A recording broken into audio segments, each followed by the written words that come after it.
Yeah, we're in trouble. You look at that weird sky and that sun, and that is a fire sun out here where you get very little warmth, and so much smoke is in the air. It almost feels like an eclipse is occurring here this morning.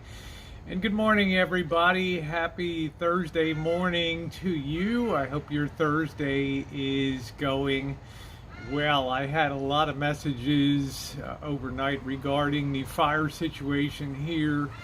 Big problem is we have multiple fires around the state of California, especially in Northern California. And the biggest one of concern is the Walbridge Fire. It's a fire line that's now 10 miles, stretches 10 miles in length, and it's threatening the beautiful little town of Healdsburg, California. They are under a evacuation warning, not a mandatory evacuation, but a warning. None of these fires in the area are contained at all. They have 0% containment. So we're in trouble out here. And those of you who aren't from the area and aren't used to the climatology here, it's interesting in a way, but it's very hazardous.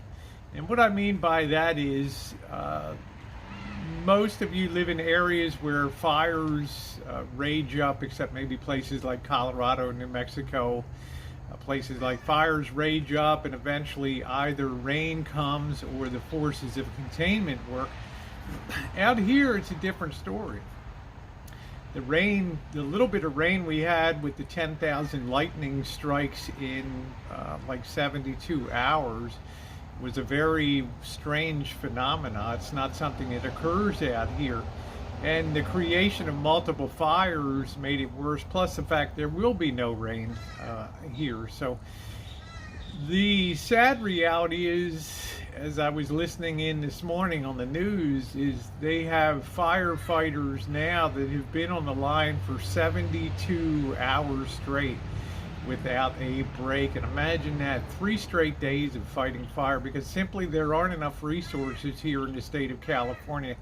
Now, there is help on the way. There is fire assets coming from Arizona, from New Mexico, from Nevada, so hopefully that'll make a difference. But the real thing is hoping that the winds don't kick up. But of course, these fire storms, I call them, create their own wind.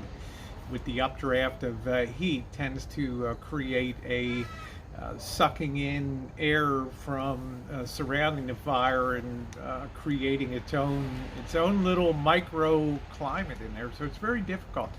So I'm very worried about the firefighters. If you would take a moment just to remember them, think about them in your prayers today, that would be awesome.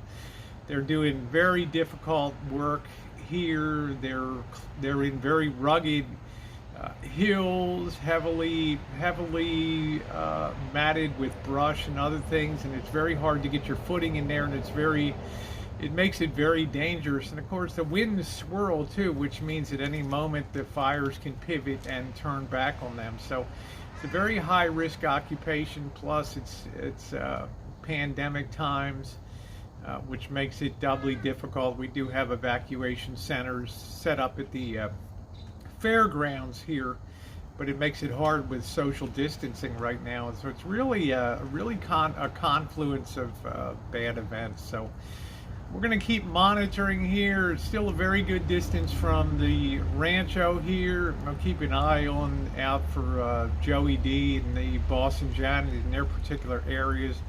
They're a lot closer to the fire line now, but it's a tough situation, and we are in trouble. Happy Thursday, everybody, and have a wonderful, wonderful day.